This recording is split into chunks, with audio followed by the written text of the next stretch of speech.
Maintenant, je voudrais aborder avec vous la vision à bas contraste et à basse luminance.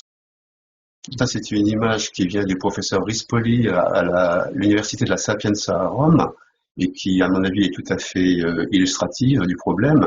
L'acuité visuelle, c'est un test qui est réalisé dans des conditions optimales de vision, c'est-à-dire qu'on est en photopie et on est à fort contraste.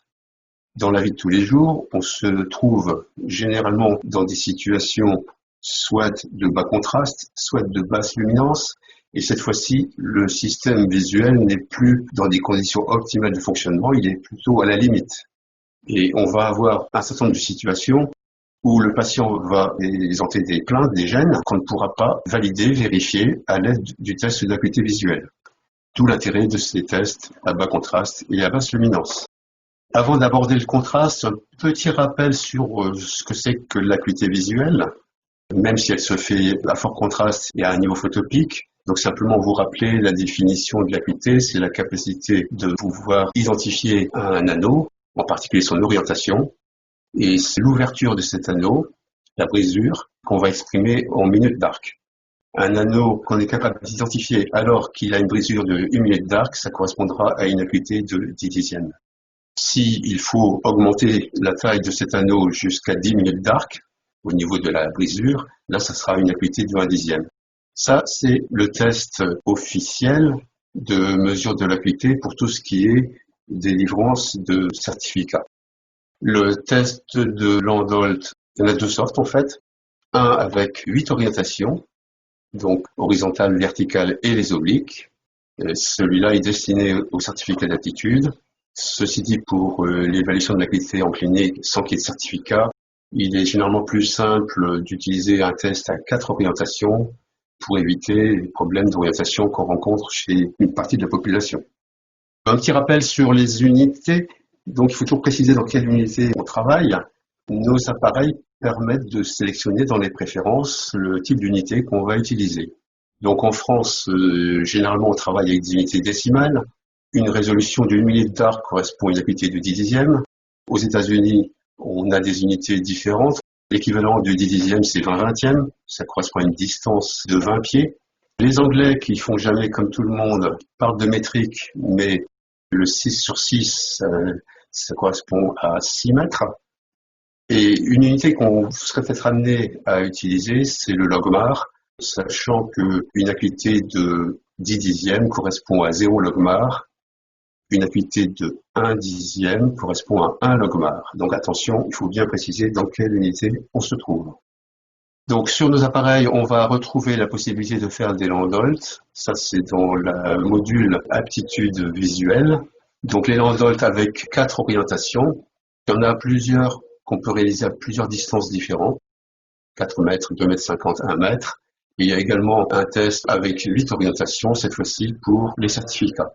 Le même test peut être réalisé à bas contraste, 10% de contraste, ou à basse luminance, mais ça c'est plutôt pour de la recherche, sachant qu'on n'avons pas aujourd'hui de normes pour ces tests-là.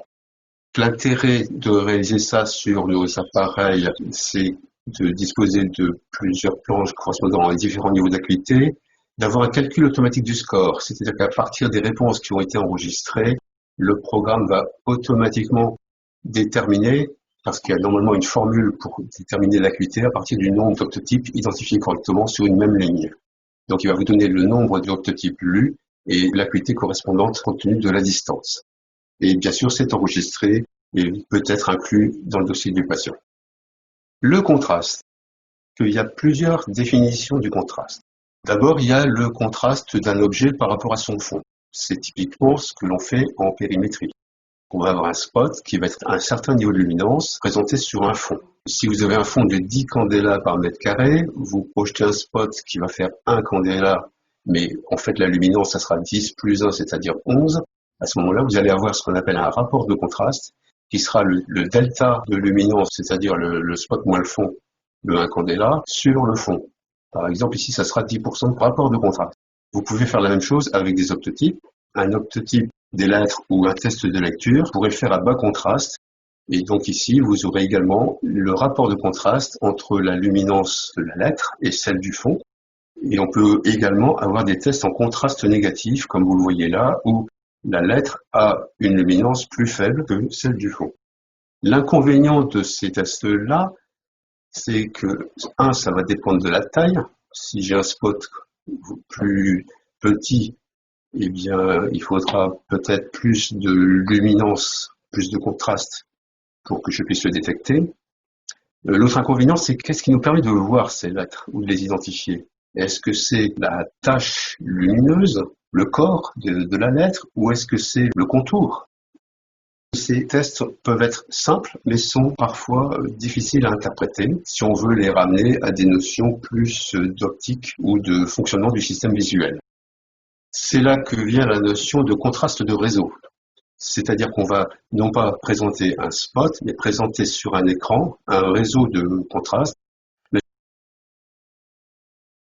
Alors, c'est pas des barres tout à fait, hein, puisqu'il y a un profil de luminance qui est généralement sinusoïdal. Là, on va avoir un certain nombre de définitions qui sont d'abord quelle est la luminance maximale du motif, quelle est la luminance minimale. Et ça va nous donner ce qu'on appelle le pourcent de contraste. Par définition, c'est la variation entre le max et le min divisé par la somme des deux. Donc on va parler d'un contraste à 10%. On n'obtiendra pas le même résultat qu'avec la formule précédente. Donc il faut faire attention. Autre chose qui va être important pour définir un réseau de contraste, c'est son orientation. Est-ce qu'il est horizontal? Est-ce qu'il est vertical? Est-ce qu'il est oblique? Et enfin, une notion un peu plus compliquée, c'est sa fréquence spatiale. La fréquence spatiale, c'est combien de périodes, combien de barres je suis capable de voir sous un angle de 1 degré.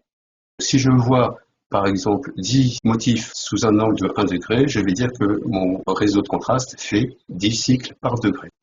Voilà le résultat d'un examen où on a présenté des réseaux à différentes fréquences spatiales. Donc, ici, on en voit 30 sous un angle de 1 degré. Ici, on en voit 3 sous un angle de 1 degré. Ici, 0,3. On a augmenté le contraste du réseau jusqu'à obtenir une réponse du patient. Ça, c'est typiquement la courbe de réponse d'un sujet normal. Les limites normales étant indiquées par ces deux limites qui sont indiquées ici. Donc, on va exprimer le contraste en pourcents ou en décibels. 100%, c'est quand on a le contraste maximum, comme vous le voyez ici. 10%, c'est un contraste 10 fois plus faible, 1%, etc. Vous remarquerez que la notion d'acuité visuelle peut être raccordée à la notion de contraste. L'acuité visuelle, c'est la capacité d'identifier un optotype au contraste maximum, à la fréquence spatiale plus élevée qu'on est capable de discerner. C'est pas exactement la même chose que de reconnaître une lettre, puisque là, on détecte un réseau, mais il y a quand même quelques points de raccrochement. Vous remarquerez une chose, c'est que la meilleure sensibilité au contraste, elle se trouve chez les sujets normaux, au niveau des fréquences spatiales intermédiaires, autour de 3 cycles par degré. Et elle diminue lorsqu'on augmente la fréquence spatiale, et elle diminue également quand on utilise des barres de plus grande dimension. Pourquoi ? Ça, c'est la question intéressante. Et là, je reviens à une image que je dois au professeur Rispoli. Pourquoi on voit mieux les barres de taille intermédiaire que les barres plus grosses? Pour les discerner, il faut utiliser une zone de rétine plus étendue. Et donc l'intérêt de la sensibilité au contraste, c'est de pouvoir tester différentes étendues de la macula. Les fréquences spatiales les plus élevées permettant de tester la partie centrale, la fovéola. Et puis au fur et à mesure que vous avez des fréquences spatiales plus basses, vous mettez en jeu une zone de plus en plus importante de la macula.